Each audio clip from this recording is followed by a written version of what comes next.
est immense. Oui, est immense. Parce que cette dimension de louange que tu viens de donner comme offrande à celui-là qui t'a donné la vie, à celui-là, pendant cette période de Covid, qui t'a protégé ta famille. Amen. Oui, il mérite cette dimension de joie. Il le mérite. C'est pourquoi Dieu ne cessera de te bénir. C'est ça la louange rendue à l'Éternel. C'est ça la dimension de la louange que Jésus-Christ a besoin. Et tu viens de démontrer ce matin que tu es prêt pour lui. C'est pourquoi je te rassure que lui aussi sera prêt pour toi. Et déjà, il est prêt pour toi. Amen. Alléluia. Amen. Nous allons prier pour la prédication. Que l'Esprit de Dieu continue de se mouvoir sur ce moment. Que l'Esprit de Dieu continue de travailler dans nos cœurs pendant ce culte. Éternel, notre Dieu, notre Père, oui, cette dimension de louange, cette joie immense qui se manifeste à l'heure actuelle dans le cœur, dans la vie de ton peuple ce matin, Seigneur, c'est pour ta gloire. Et nous ne voulons pas nous arrêter là. Nous voulons continuer avec le message que tu nous as réservé ce matin. Père, tu as choisi ma modeste personne pour parler à ton peuple. Seigneur, j'ai dit, mais voici, envoie-moi. Seigneur, j'ai besoin de toi. J'ai besoin de ton soutien. J'ai besoin de ta puissance. J'ai besoin, Seigneur notre Dieu, de ton accompagnement. Car ce n'est ni la chair, ni le sang, mais c'est poussé par l'Esprit de Dieu. Que ton esprit conduise cette prédication selon ta volonté.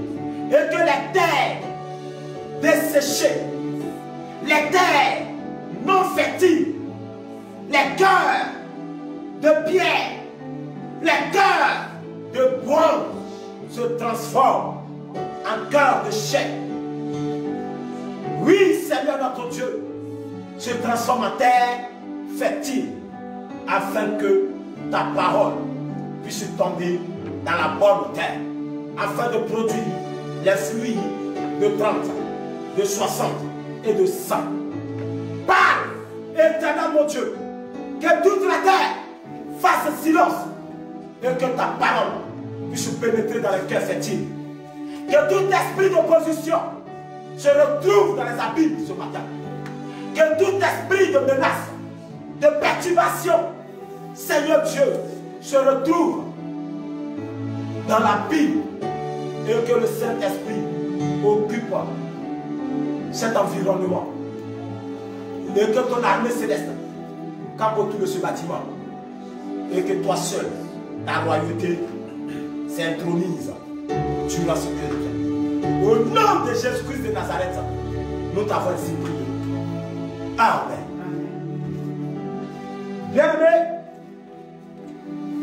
nous sommes chauds parce que Dieu nous a bénis. Et notre thème de ce matin, c'est je sais que mon Rédempteur vit. Alléluia. Je sais que mon Rédempteur vit. Et pour développer ce thème, nous allons prendre notre passage biblique qui va nous conduire à développer mieux et à comprendre le thème de ce dimanche. Que Dieu bénisse tous ceux qui sont connectés pour nous suivre en direct. Que la grâce de Dieu soit sur vos vies. Job chapitre 19. Et on va lire les versets 23 jusqu'au verset 27. Le livre de Job, les chapitres 19, verset 23 jusqu'au verset 27. Je vais prier une personne. Job chapitre 19, verset 23 jusqu'au verset 27. J'ai lu la parole de Dieu. Allons-y. On lit à haute voix pour que ceux qui sont en direct puissent nous recevoir. Job 19, chapitre 23. Jusqu'à 27. Or, je voudrais que mes paroles soient écrites, qu'elles soient écrites dans un livre. Dans un livre, je voudrais qu'avec un ruban de fer. Job. Chapitre 19. Oui, verset 23. Bah oui, c'est ça. Oui, allons-y, c'est ça, oui. Vas-y. Je voudrais qu'avec un ruban de fer et avec un plan, elle soit pour toujours gravée dans le roc. Mais je sais que mon Rédempteur est vivant et qu'il se lèvera le dernier sur la terre. Quand ma peau sera détruite, il se lèvera après que ma peau aura été détruite. Moi-même, Tu allais jusqu'à 25. Vas-y. Oui, il y a 27. Vas-y, ma fille. je contemplerai Dieu, je le verrai et il me sera favorable. Mes yeux le verront et non ceux d'un autre. Mon âme la quitte, d'autant au-dedans de moi. Jusqu'à... Amen. Éternel Dieu, dispose ton peuple que nous sommes, après lecture, que nous puissions comprendre ce message au nom de Jésus-Christ de Nazareth. Amen. Amen. Oh, je voudrais que mes paroles fussent écrites, qu'elles fussent écrites dans un livre. Je voudrais qu'avec un burin de fer et avec du plomb, elle fut pour toujours gravée dans le roc. Mais je sais que mon Rédempteur est vivant et qu'il se lèvera le dernier sur la terre. Verset 26. Quand ma peau sera détruite, il se lèvera quand je n'aurai plus de chair. Je verrai Dieu. Alléluia. Je le verrai et il me sera favorable. Mes yeux le verront et non ceux d'un autre. Mon âme languit d'attente au-dedans de moi. Parole du Seigneur. Alléluia. Oui, bien-aimé, notre thème de ce matin est « Je sais que mon Rédempteur vit ». Job dit à travers cet écrit, « Oh, je voudrais que mes paroles soient écrites, qu'elles soient écrites dans un livre. Je voudrais qu'avec un burin de fer et avec du plomb, elle soit pour toujours gravée dans un roc. » Job est accablé. Job est accablé. Il a perdu tous ses enfants, tous ses biens. Et il est très malade. Oui. Et il cherche à comprendre. Il veut des explications. Il réclame justice. Oui. C'est le combat de sa vie, au point que rien d'autre n'existe. Oui, écoutez, dans le chapitre 18, au verset 4, un certain Bilal lui dit, faut-il, à cause de toi, que la terre devienne déserte? Faut-il que les rochers disparaissent de leur place? Job veut conserver la trace de son combat. Il veut que cette épreuve fasse date C'est pourquoi il veut fixer ces paroles-là par écrit. Il veut graver son écrit dans la pierre avec un burin et du plomb. Cela, bien aimé, me fait penser au nom inscrit sur la pierre, sur les pierres tombales. Tomber, cela me fait penser, oui, tomber, cela me fait penser au nom inscrit sur les pierres tombales. Tomber que les gens vont fleurir en cette période de l'année. Que se cache-t-il derrière cette volonté de graver sa détresse et de visiter les cimetières? Oui, Job traversait une période horrible. Job traversait une situation cruciale. Job avait tout perdu. Tout. Je dis bien tout. Oui. D'où vient cette volonté? D'où viennent ces paroles de mort? Pourquoi Job parle-t-il toujours de malheur? Pourquoi Job parle toujours du malheur? Oui, parce que c'est son expérience et son malheur de dominer dans certains cas.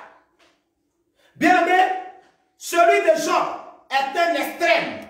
Il n'est pas possible de parler et de penser à autre chose.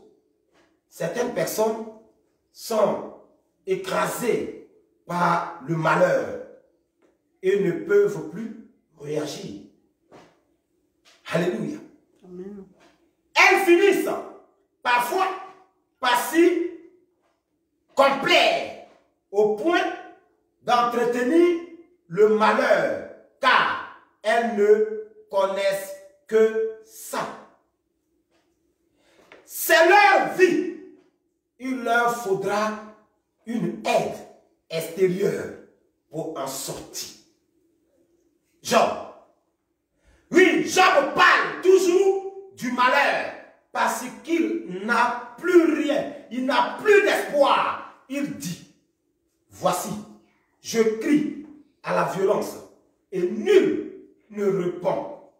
J'implore justice et point de justice. Quand vous lisez le chapitre 19, le verset 7, il dit, je crie violence. Pas de réponse. Oui, pas de réponse. J'implore justice. Où est ce Dieu de la justice? Point de justice. Il m'a fermé toute issue. Et je ne puis passer. Tout est fermé dans la vie de Job. Oui, Job cherchait, il cherchait le secours. Il cherchait savoir pourquoi tout cela m'arrive. Mais personne ne répond à Job.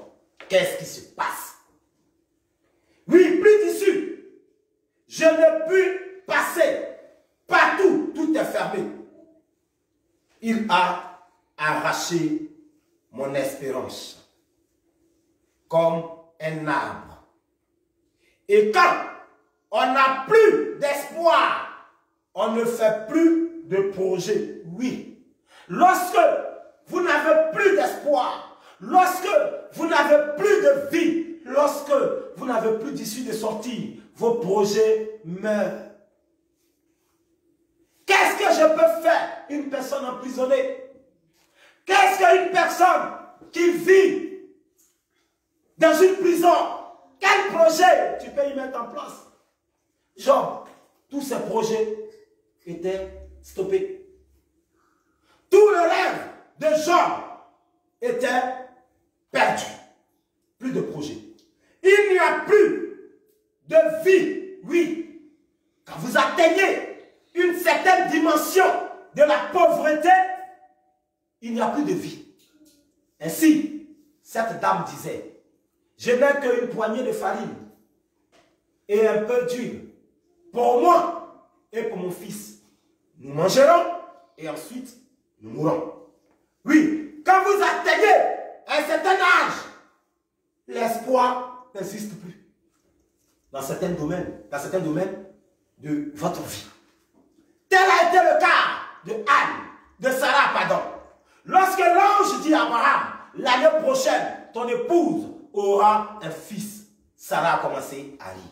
Deux fois, quand la prophétie sortent, vous vous moquez de cette prophétie. Parce que quand vous regardez l'actualité, vous dites, cet homme de Dieu est un blasphémateur. Pourquoi? Parce que la misère a atteint son sommet. Job vivait une période qui ne s'expliquait pas. Qu'est-ce que j'ai bien fait? Qu'est-ce que j'ai bien pu faire pour que tout ce malheur s'acharne sur moi? Perdre tous mes enfants. Perdre tous mes biens. Perdre mon épouse. Mes amis qui étaient ceux-là, qui pouvaient venir me dire, frère, garde espoir. On commence à me lâcher. Job, tu veux que quoi? Que les montagnes se déplacent de leur place? Qu'est-ce que tu veux en fait? En fait, tu veux quoi? Oui, aucun soutien. Il dit, si le monde m'a abandonné, je vais faire recours à celui qui est le Dieu de la justice. Justice au Dieu d'Abraham. Justice au Dieu d'Isaac. Justice au Dieu d'Israël. Aucune voie de réponse. Job a contacté tous les avocats du monde. Aucun ne peut traiter le dossier de Job. Qu'est-ce qui me manque? La mort. Voilà pourquoi, dans la bouche de Job, il n'y avait que problème. Dans la bouche de Job, il n'y avait que douleur. Oui, Job dit, je ne peux pas employer un autre langage que ce que je vis. Et c'est comme ça la vie de beaucoup de personnes qui ne peuvent plus parler de projets, mais qui peuvent parler que des douleurs à cause de la situation horrible que ces personnes traversent. Oui, quand tu leur dis, je veux que nous montons les affaires, parce qu'en te voyant, ta façon de t'exprimer, ta façon de t'habiller, tu es élégant, je peux monter les affaires avec toi. Il dit non. Je montrerai des affaires avec quoi? Sur quoi je vais m'arrêter pour monter un projet? Ils ont foutu ma vie en l'air. Ils m'ont tout pris. Je suis à plat. J'avais de l'argent. J'avais des villas. Tu penses que vu mon accoutrement, tu penses que tu peux faire avec moi parce que j'ai le profil d'un homme d'affaires, mais on m'a pillé. Non, Job ne parle plus de projet. Job n'a plus de vie. Il ne reste que l'existence monotone. Une vie sans vie. Une joie sans joie. Une existence sans exister. Job mangeait, mais la nourriture, malgré qu'elle soit assaisonnée, n'avait plus de goût. Job avait perdu la saveur. Job n'avait plus le goût ou le sens de la vie. À cause de quoi?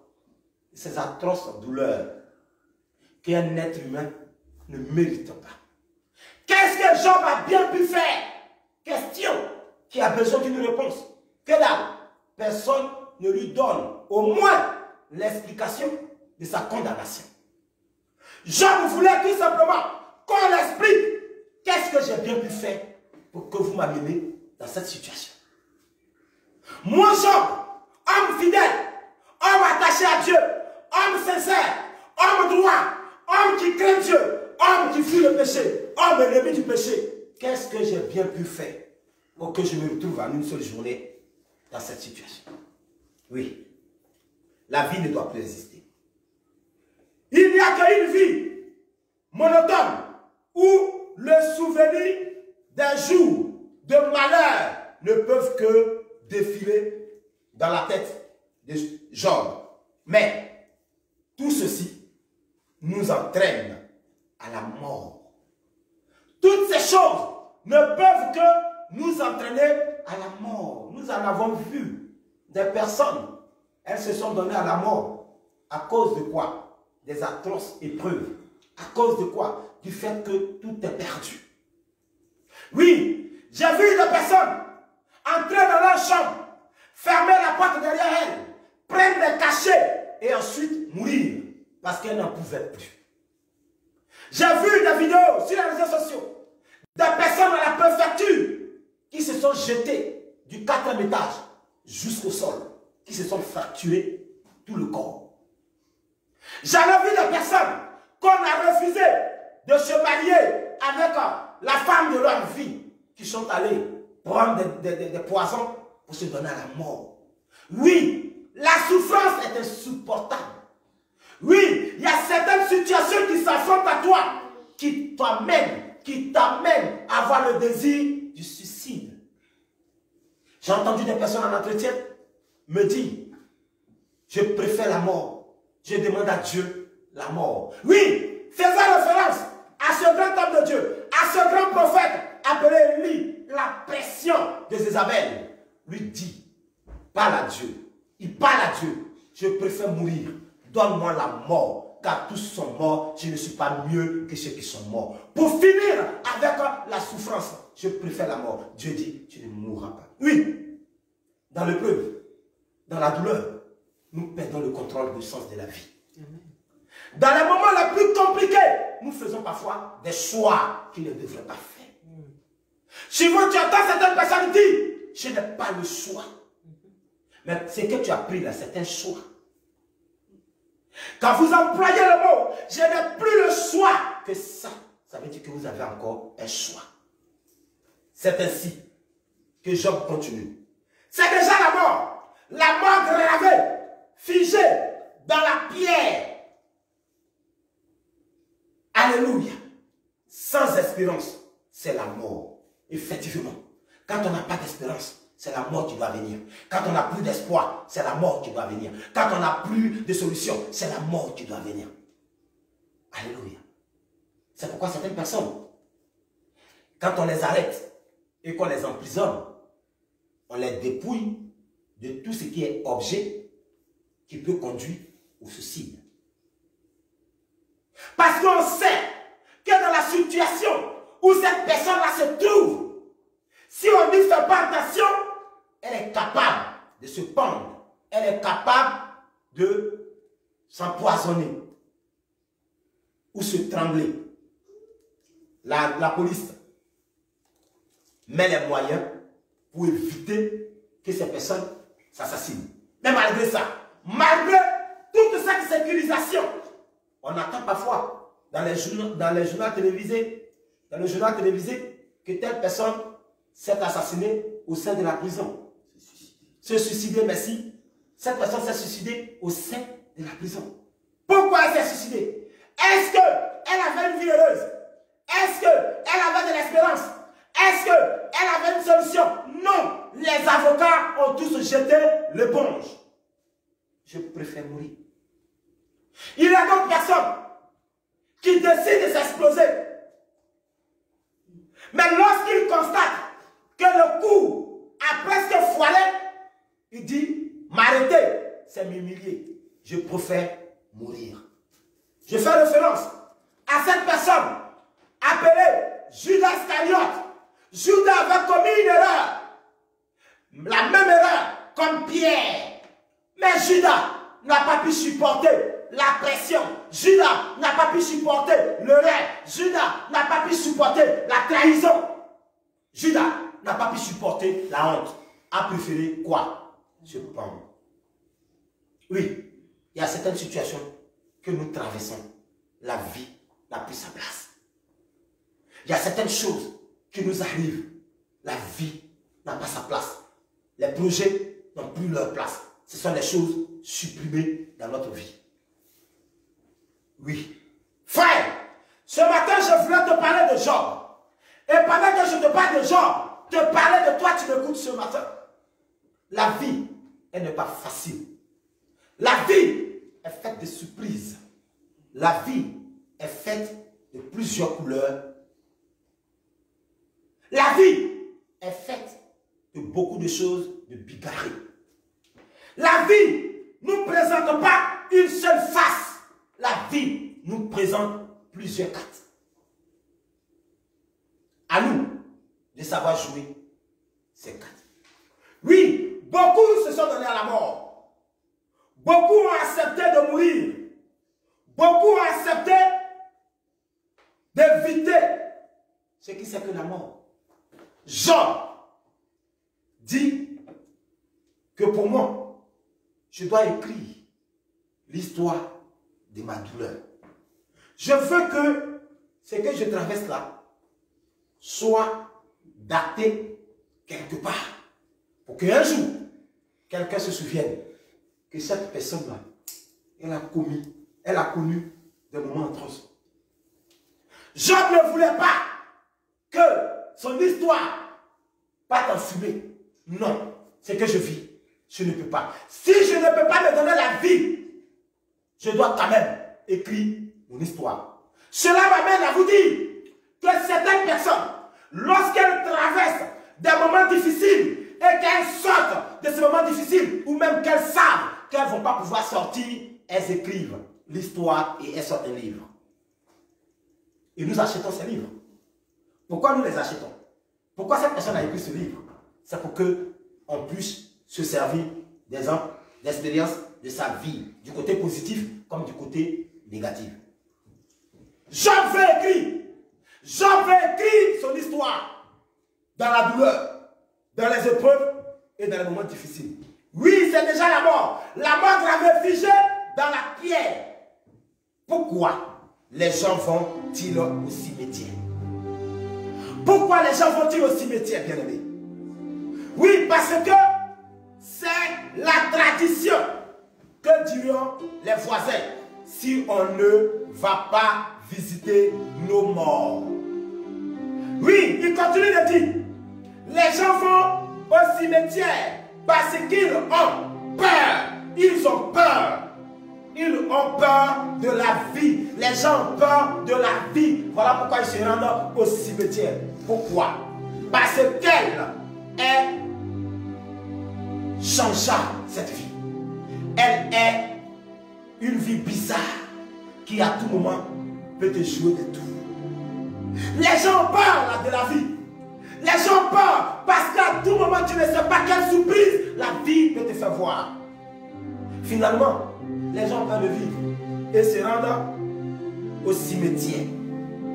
Oui, se rendent au cimetière. Aujourd'hui, bien aimé, en devenir, l'avenir fait peur parce que cet avenir-là est inconnu. L'avenir fait peur parce que l'avenir est inconnu. Qu'est-ce que demain me réserve? Que demain sera pour moi?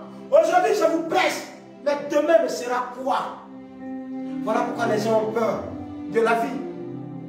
La vie fait peur parce que pendant que la vie te laisse le champ de t'exprimer, de péter ton champagne, de péter ta bouteille de bière, de péter ta bouteille de vin, pendant que la vie te laisse le boulevard de changer les femmes, de faire tout, tu te dis, la vie c'est la vie. Mais tu ne sais pas qu'est-ce qu'elle te réserve. Alléluia. Voilà pourquoi les gens ont peur de la vie. D'autres ont plus peur de la mort que de la vie. Non, on n'a pas peur de la mort, aie plutôt peur de la vie. Car la vie est comme une mort subite. Pendant que d'autres artistes, d'autres stars sont en train d'évoluer, de monter, de grimper, la vie leur présente la mauvaise carte. Et on écrit le t-shirt. Pourquoi si tôt? Oui, pas plus tard que la semaine dernière, le président de la FIF, de la Fédération de Chemois,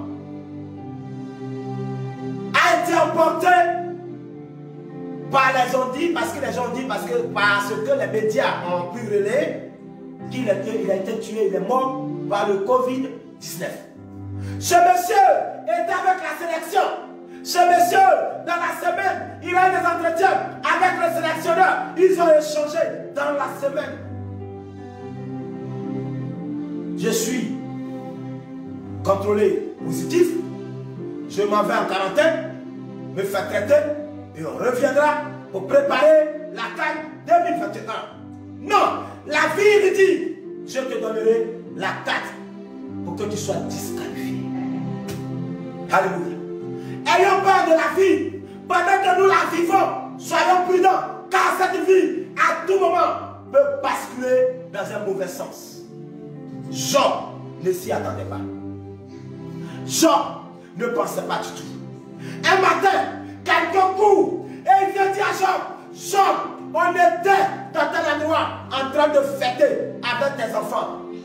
Job ne s'y attendait pas à la mauvaise nouvelle. On lui dit, tous tes enfants viennent de partir.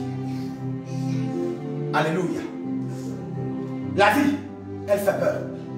Quand tu es en train de la vivre, quand tu es en train de vivre la vie, quand les choses marchent pour toi, quand les choses évoluent pour toi, quand tu as tout le pouvoir, mon frère, fais attention à cette vie-là qui est entre tes mains, car tu ne la connais pas.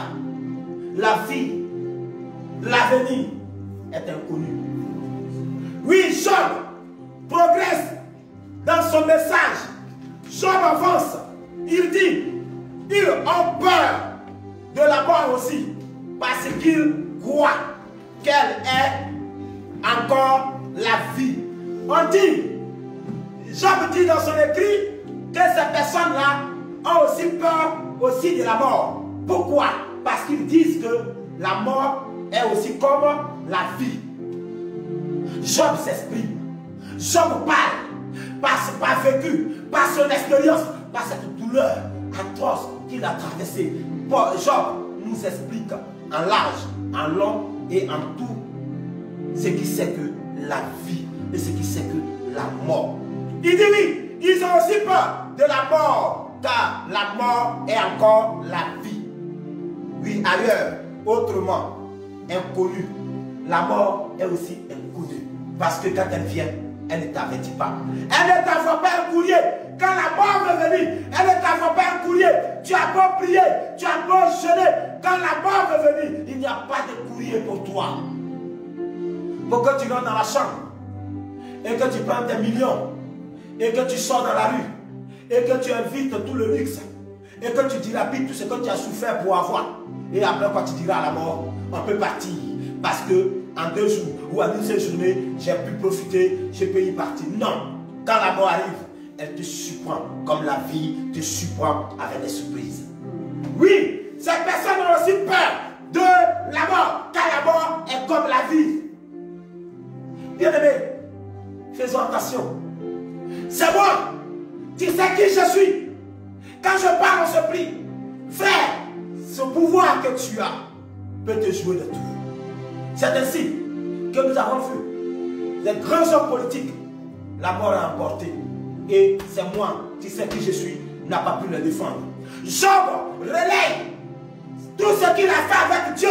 Malgré cela, la mort n'a pas pu éviter la vie de Job. Malgré cela, la vie n'a pas pu présenter les bonnes cartes à Job. Job craignait Dieu.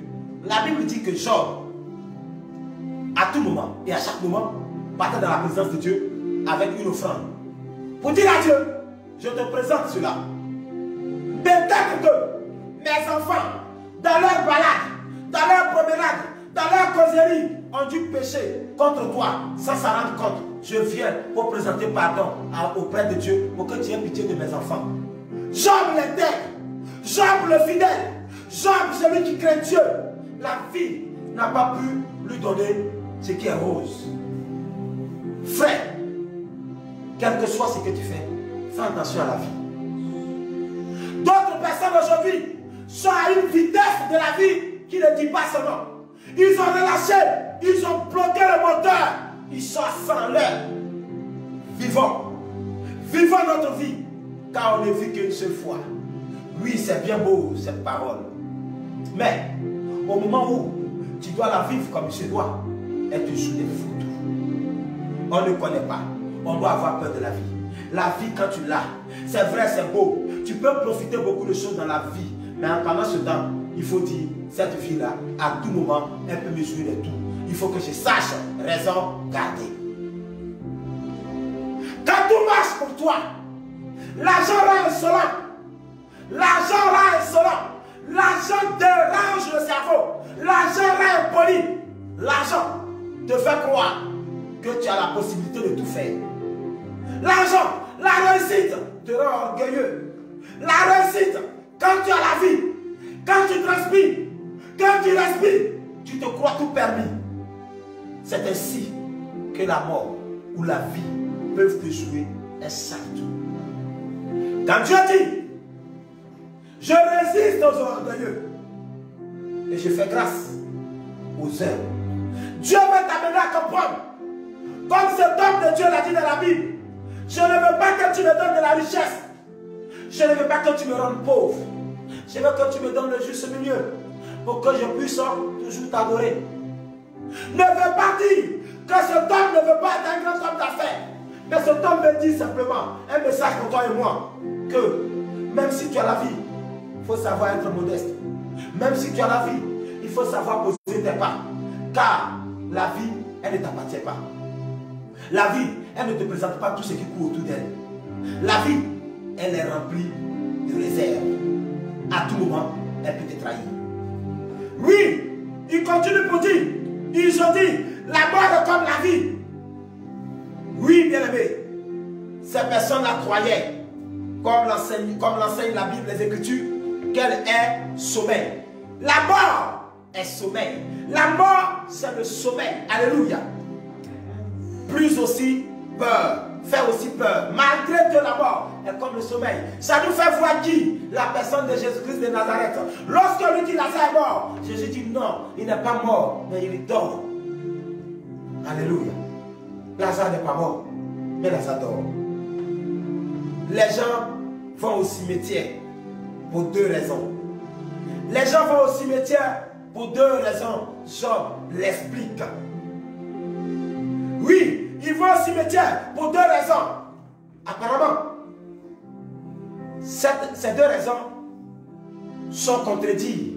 Les gens ne sont pas d'accord de la vie que Job est en train de décrire concernant les personnes qui s'y rendent au cimetière. Oui, bien aimé, Job dit parce qu'ils ont peur de la vie. La vie a plusieurs couleurs. Les gens ont peur de la vie à plusieurs couleurs. C'est pourquoi ces gens se rendent au cimetière. Ils vont chercher une certaine stabilité. Les gens vont au cimetière à cause de la peur. Pour aller chercher au cimetière une certaine stabilité. Mais il y a quelle stabilité au cimetière? Au cimetière, il n'y a que mort. Au cimetière, il n'y a que des déceptions. Au cimetière, il n'y a rien de vie. Mais Job dit, ils vont au cimetière pour aller chercher une certaine stabilité. En parlant avec les défunts, ils s'imaginent être en contact avec un monde inconnu. Beaucoup de personnes vont au cimetière et lorsqu'elles se mettent à parler avec la mort, ils se disent qu'ils sont transportés dans un monde inconnu. Alléluia. Oui, bien aimé, Job le dit. Certes, mais immuable. Un monde sans vie. Un monde inconnu sans respiration. Un monde inconnu où il n'y a plus de mouvement. Un monde inconnu où tout est mort. Tout est arrêté. Comment pourrions-nous trouver la stabilité dans ces endroits? Job, lui, il dit que ces personnes se rendent au cimetière parce qu'ils vont y trouver leur stabilité. Alléluia. Bien aimé, il continue pour dire que d'autres vont au cimetière par peur de la mort. Les gens vont au cimetière pour y chercher un frisson. Frisson, c'est comme ça on dit. Hein? Frisson. Ils vont au cimetière pour chercher un frisson. Alléluia. Pour quelle raison? Or, quand on parle de cimetière, tous, nous avons peur d'aller au cimetière. Je me rappelle, quand j'étais en Afrique, dans mon village, je partais rendre visite à l'une des maisons, qui est dans un autre village. Or, il faut partir en vélo. Et pour partir là, arriver en cours de route, quand tu fais 2 km, Donc le cimetière se trouve entre mon village et le cimetière, il y a 2 kilomètres. D'accord? Il faut traverser le cimetière pour arriver dans l'autre village. Et à chaque fois, je ne comprenais pas les raisons. C'est quand j'arrivais sur ce lieu, et c'est une petite montée. C'est là que les chaînes de mon vélo me lâchent. Mais imaginez-vous, sans chaîne, comment je me forçais pour remettre et dépasser ce lieu de mort. Pourquoi? Parce que je perdais mes forces. Alléluia.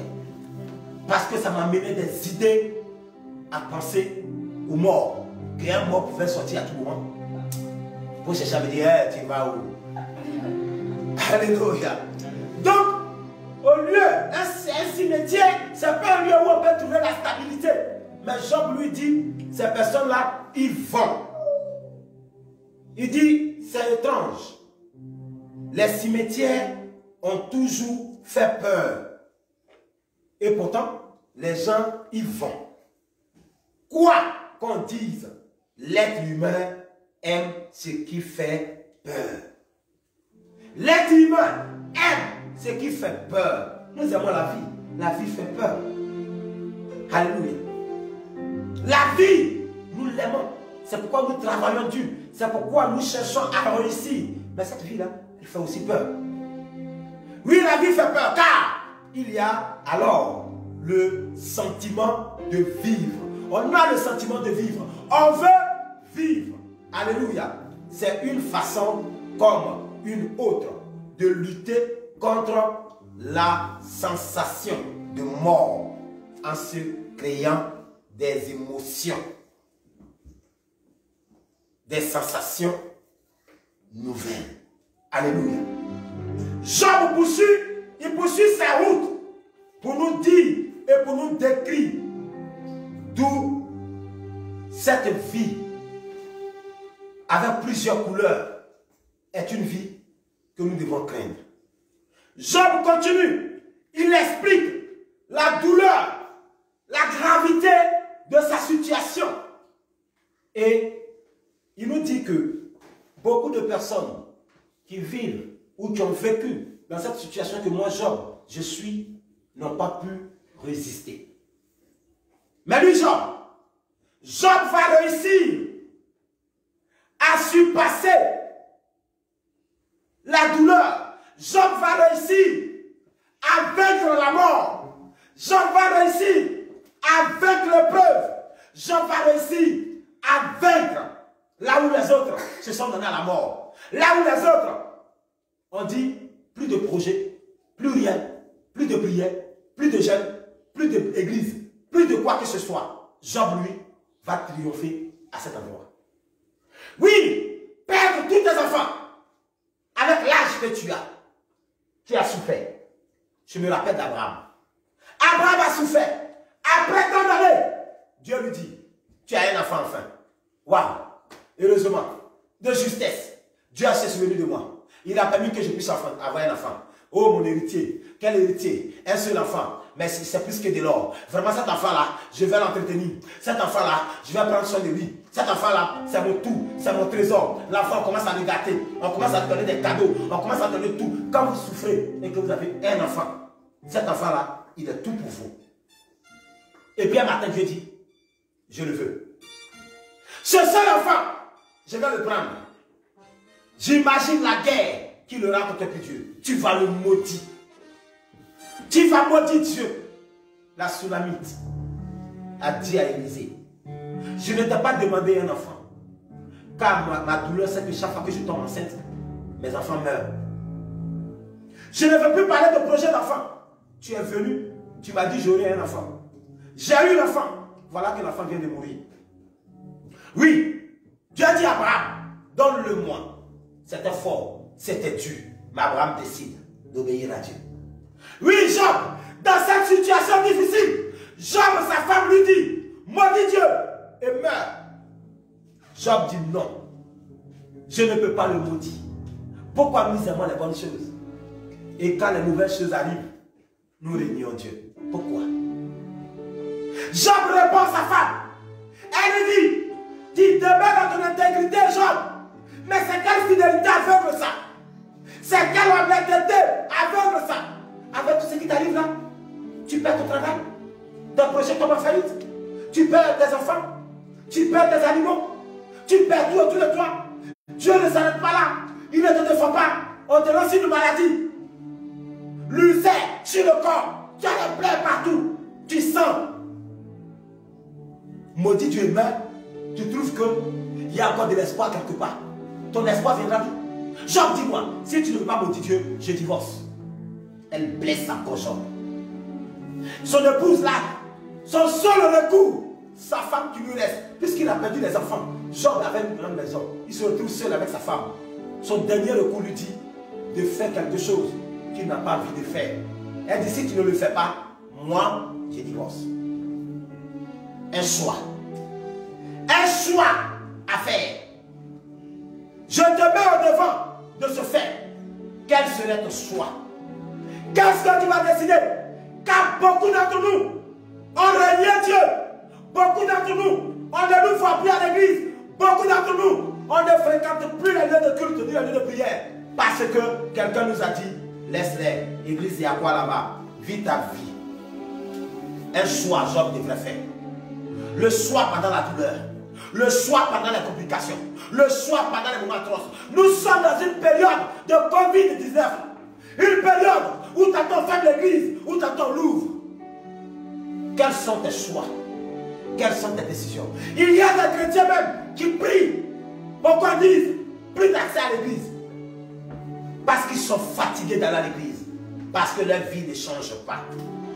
Parce que Dieu ne répond pas. Fermez les églises, que les églises n'existent plus. Comme ça, on aura l'autorisation. Si je vais chez le marabout, on ne dira pas pourquoi je suis allé chez le marabout. Parce qu'il n'y a plus d'église. Ouvre-le qu'on aille. Il faut aller chez le marabout. Seule option. On n'a plus le choix. Job avait encore un choix. Job avait encore un choix. Écoutez ce que Job va dire. Je sais que malgré ce que je vis, je sais que mon Rédempteur est vivant. Je sais que mon Rédempteur est vivant. Je sais qu'il répondra. Je sais qu'il aura le dernier mot. Je sais que mon Rédempteur est vivant. Je sais. Je sais. Je sais. Quoi qu'il arrive, je sais que celui que je prie est vivant. Je sais que mon Dieu, il n'est pas resté dans la tombe. Je sais. J'ai les larmes aux yeux quand je parle des hommes. Je sais que la situation que je vis, je sais que la situation que je traverse, je sais que mon Rédempteur est vivant. On m'a demandé d'abandonner tout. On m'a demandé de renier Dieu. On m'a demandé de l'abandonner. Je sais. Allez-y, laissez-moi. Allez-y. Partez. Parce que vous êtes dans la capacité de m'aider. Allez-y. Ses amis disent, tu ne veux pas changer? Oui, allez-y. Ils sont partis. Il appelle sa femme. Il dit, viens pour qu'on prie. Viens pour qu'on essaie de prier, peut-être qu'il répondra. Sa femme vient. Et elle lui dit, tu veux mon soutien? Il dit, oui. C'est toi seul qui me reste, mon épouse. Aide-moi à tenir. Elle dit, voilà ce que je peux te proposer. Maudis Dieu. Maudis-le. Maudis-le, Hébert. Mais pourquoi tu me dis ça? Il dit, c'est la seule chose que tu peux faire pour être heureux.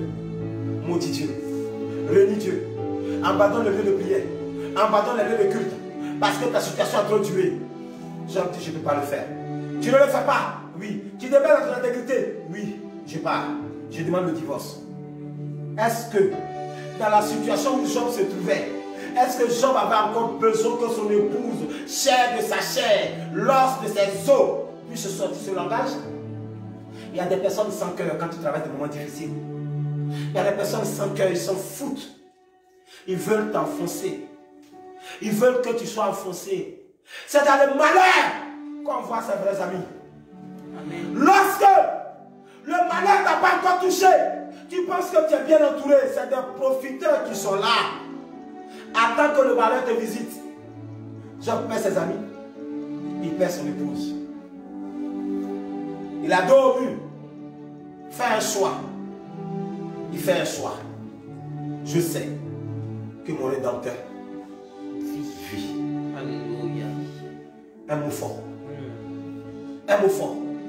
Dieu est dépassé. Dieu ne comprend pas. Genre, Dieu pique quelque chose d'anormal. Dieu est dépassé de la réaction dans une telle position. Tout le monde est parti. Il passe à ses enfants dans la tombe. Il passe à ses biens qu'il avait. Riche qu'il était. Vous savez, quand vous avez goûté à l'argent, et quand vous tombez, frère, la honte de ça peut vous amener au suicide. Vous vous asseyez, vous regardez des personnes que vous avez aidées. Ces personnes-là, vous dans les grosses voitures. Et vous aujourd'hui, vous avez plus rien. Si vous n'êtes pas fort mentalement, vous allez vous livrer à l'alcool. Croyez que c'est la solution. Job n'a pas fait tout cela. Job n'a rien fait. Vous avez été sonné par la vie en vous donnant la mauvaise carte. Quel a été votre choix? Mon Rédempteur est vivant. Mon Rédempteur vit. Je sais qu'il n'est pas resté dans la tombe. Je sais qu'il répondra et il aura le dernier mot. Job dit, mon Rédempteur vit et il aura le dernier mot. Il dit, il se lèvera le dernier. Ils se sont levés. Mais mon Dieu reste le seul à se lever. J'entends ce qu'il va dire. Job dit, je sais que mon Rédempteur, il est vivant. Il voit l'atrocité de vie que je vis. Il voit que mon âge avance. Il voit que mon âge avance. Il voit que mon âge avance. Il voit la moquerie. Il voit les injures. Il voit le mépris. Il voit tout ça. Il voit les injustices. Mon Rédempteur, il le voit. Je sais qu'il est vivant et qu'il se lèvera le dernier. Le ciel est remu. Le ciel est remu. Le ciel tremble. Dieu se lève. Et il se lève en dernier. Le Rédempteur se lève. Le Rédempteur se lève. Mais il se lève en dernier. Après que tout le monde s'est levé. Quand vous lisez la Bible dit, lorsque vous avez tout fait et que les moyens que je vous ai envoyés, vous n'avez pas pu surmonter, moi Dieu, je viendrai prendre la relève. Là où la main de l'homme s'arrête, c'est là que commence le ministère de Dieu. Là où la main de l'homme s'arrête, là commence le ministère de Dieu. Et le ministère de Dieu se lève toujours en dernière position. En dernière position. Quand il se lève, tout genou fléchit. Genre, c'était fini. C'était le dernier virage. Dieu dit ouais.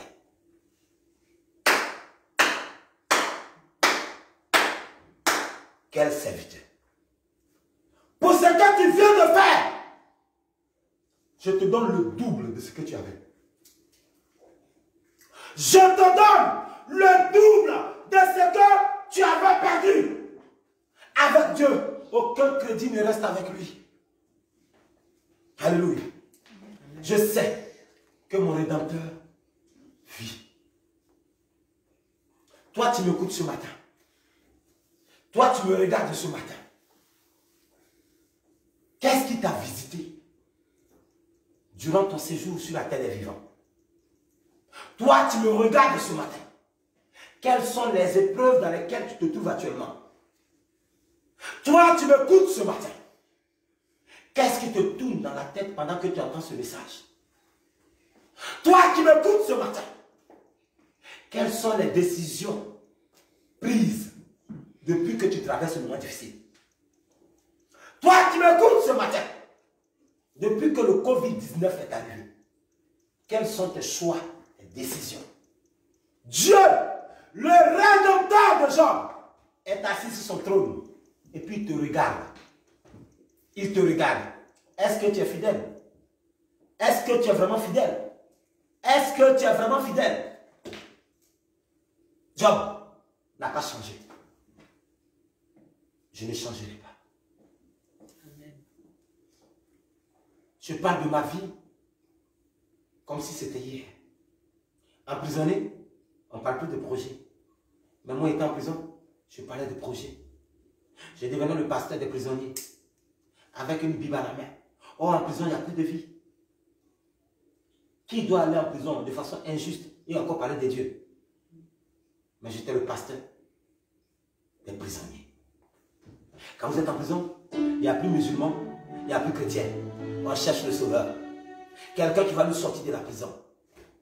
Et j'étais le pasteur des Arabes. Qui était prêt à recevoir la parole de Dieu. Qui va leur dire. Paul et Silas étaient en prison. Dans la prière, ils sont sortis. Quand ils attendaient cette parole, ils redoublaient d'efforts. Ils étaient confiants qu'un jour ils sortiront de la prison. Oui, dans le moment le plus compliqué, Dieu t'attend à ce rendez-vous. Dans le moment le plus difficile, Dieu t'attend à ce rendez-vous. Sa femme lui a dit de maudire Dieu. Il a dit non, je le ferai.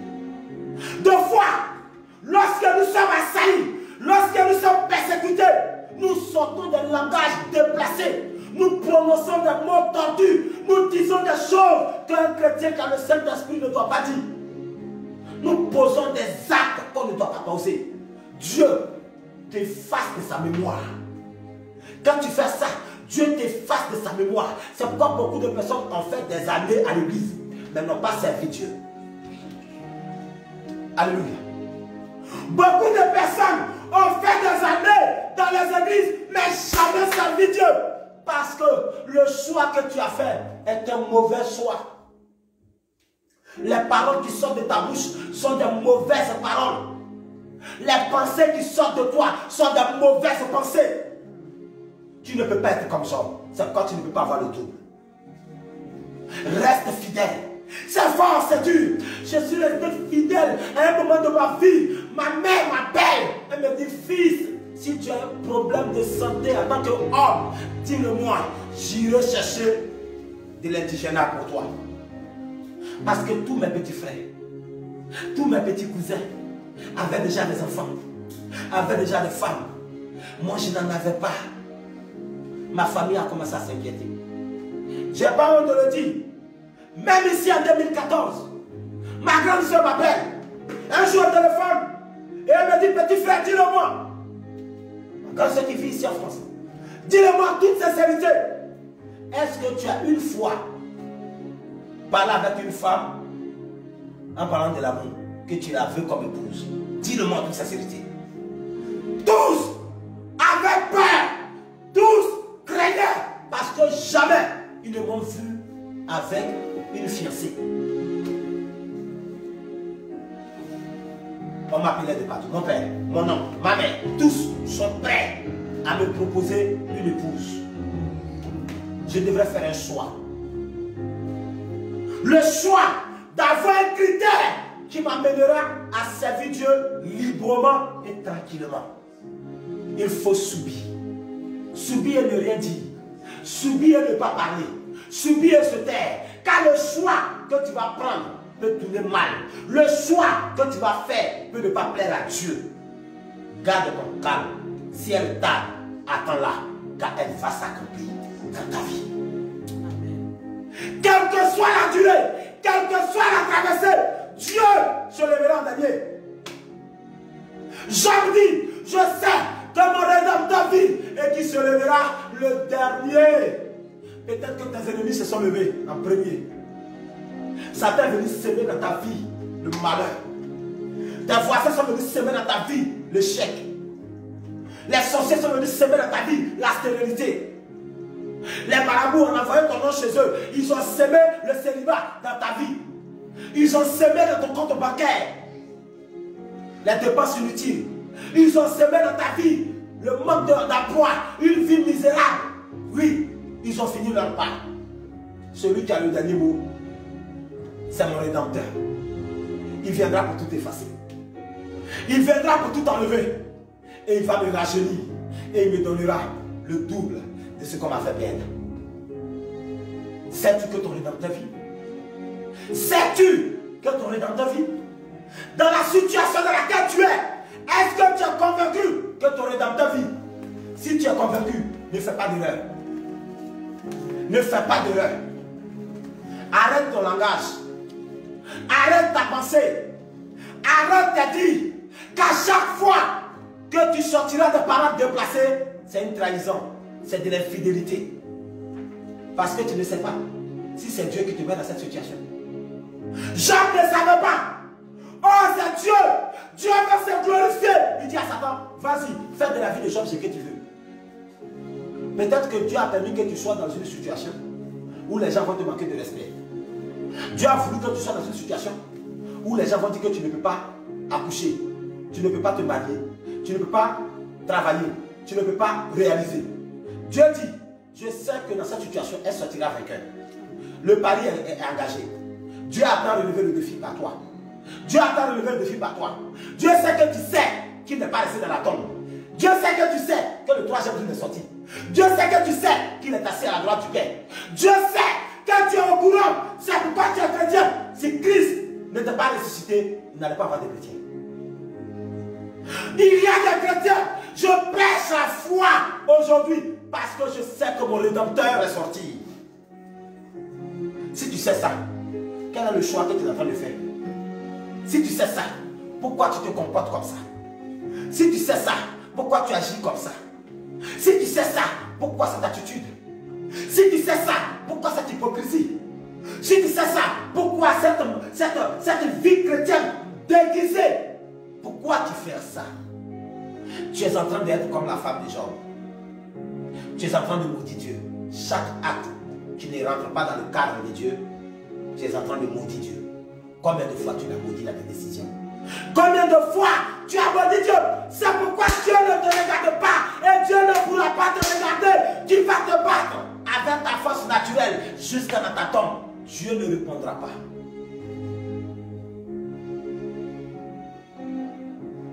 Job, je sais. Ma soeur, je sais que tu vis une situation difficile. Je sais, ma soeur. Je sais que la situation dans laquelle tu es, tu ne méritais pas ça. Tu as tout donné à Dieu. Tout. Peut-être que depuis ta jeunesse, tu as cru en cet homme. Tu as cru en ce Dieu sans le voir. Tu as donné ta vie à lui sans le voir. Les gens se sont levés contre toi, il n'a rien dit. Depuis tu cherches, tu le pries, tu jeûnes. Tu pries, tu jeûnes. Tu lis la Bible. Tu respectes, tu paies ta dîme, tes offrandes, tu fais ta collecte. Mais tu cries à Dieu, aide-moi. Tu n'entends rien, tu ne vois rien. Job dit, j'ai crié à violence. J'ai crié à justice. Bien. Toutes les portes sont fermées. Mais Job, malgré ça, il demeure fidèle. Malgré ça, il demeure honnête. Malgré ça, il ne fuit pas le péché. Malgré ça, il dit, je ne prononce pas une parole.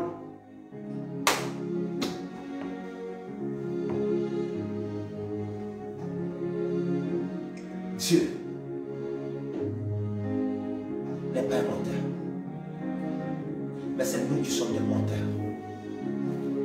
Dieu n'est pas un menteur. Mais nous sommes des menteurs.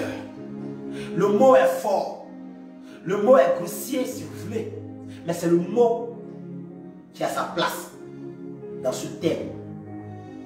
Dieu n'est pas un menteur. Ni fils d'un homme pour se repentir. Mais c'est nous. Nous lui avons dit que jusqu'à la mort, nous serions avec toi. Mais lorsqu'on l'a arrêté, on a fui. Nous sommes des pierres ici. Beaucoup d'entre nous sommes des pierres. Arrêter Jésus dans ta vie, c'est de voir l'échec, les problèmes t'accabler. Est-ce que tu n'as pas régné? Est-ce que les paroles que tu prononces plaisent à Dieu? Est-ce que ce que tu fais plaît à Dieu? La réponse, la question te regarde et la réponse te revient. Bien-aimés, ensemble, joignons nos forces. Ensemble, cherchons à dire, je sais que dans la situation que je vis, mon Rédempteur vit. Ne cherche pas à avoir l'à peu près. Ne cherche pas l'à peu près. Reste tranquille. Il le dit dans Habakkuk chapitre 2. C'est une prophétie qui marche vers ce terme. Si elle tarde, attends-la. Quand elle s'accomplira, c'est sûr qu'elle viendra. Il se levera en dernier. Habakkuk a attendu. Daniel a prié pour un jour. Daniel sait que son Rédempteur vit. Daniel a prié pour un jour de jeûne. Il est allé jusqu'à 21 jours. Il est resté là, dans sa position. Je prie. La Bible dit que cette personne attendait l'arrivée de Jésus. Cette dame, une veuve, attendait l'arrivée de Jésus. Une femme vieille était dans le temple. Elle n'a jamais quitté le temple. Elle priait un jeûneur. Elle priait un jeûneur. Elle priait un jeûneur. Elle priait un jeûneur. Un jour, il est arrivé. Le pouls est à lui.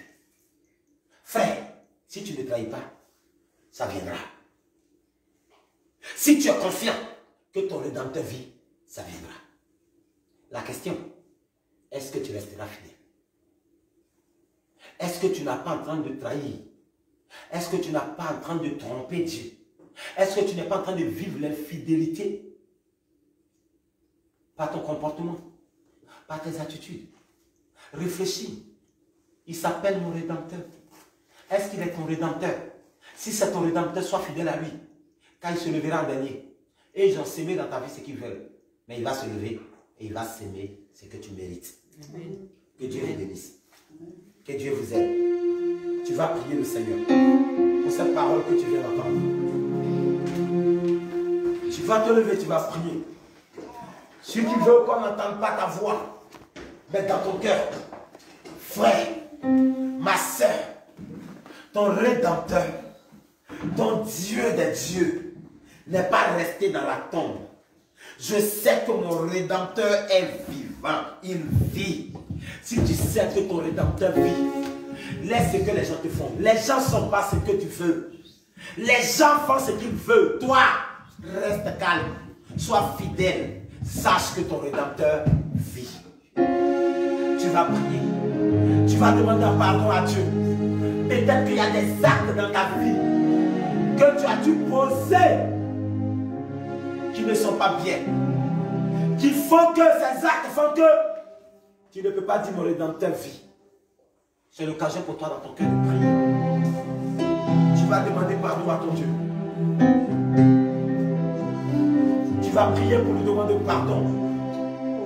Est-ce que tes propos, tes actes, ta façon de faire, est-ce que tu peux dire comme Job a dit? Je sais que mon Rédempteur vit. Job n'a pas péché. Job est resté constant dans les moments compliqués, les moments difficiles, les moments atroces. Job est resté. La vie nous réserve beaucoup de surprises.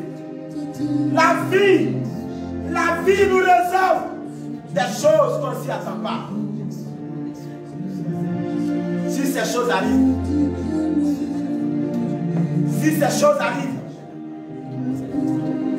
voici une nouvelle année qui arrive. Voici une nouvelle année qui arrive. Si tu sais que ton Rédempteur vit, tu vas faire comme Job. Tu vas faire comme Job. Je sais. Je sais. Je sais. Je sais. Je sais que mon Rédempteur vit. Je sais que mon Rédempteur vit. Si tu sais que ton Rédempteur vit, ne fais pas d'erreur, mon frère. Ne fais pas d'erreur, ma soeur. Peut-être que dans cette période de Covid-19, tu as pris beaucoup de décisions. Tu es en train de déranger ta vie chrétienne. Tu es en train d'apprêter une vie chrétienne qui n'est pas la gloire de Dieu. Tu es en train de vivre une vie qui ne reflète pas la gloire de Dieu. Ma soeur, fais attention. Fais attention car cette vie va te conduire à la perdition.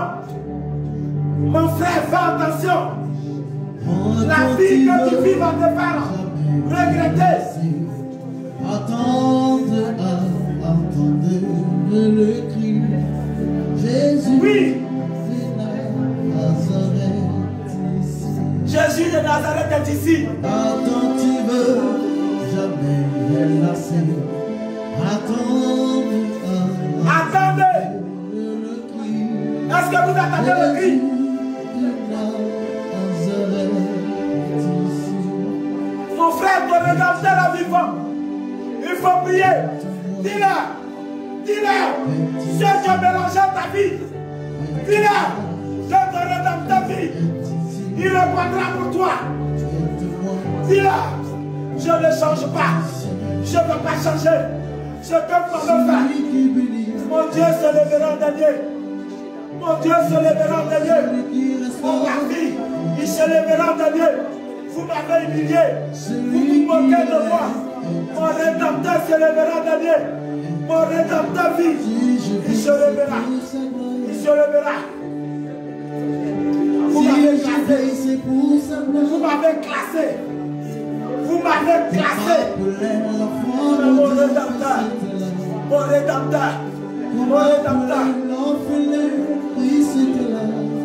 Merci.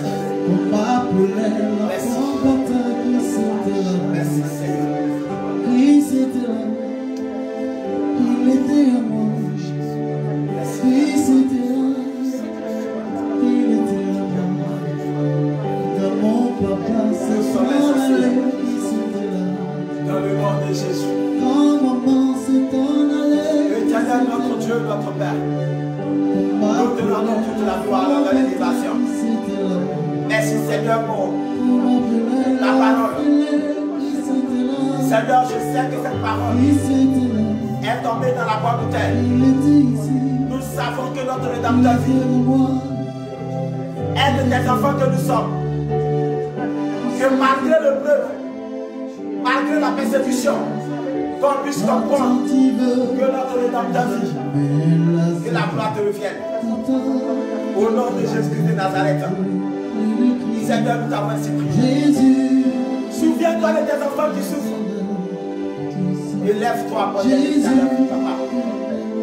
Au nom de Jésus de Nazareth, nous avons ainsi prié.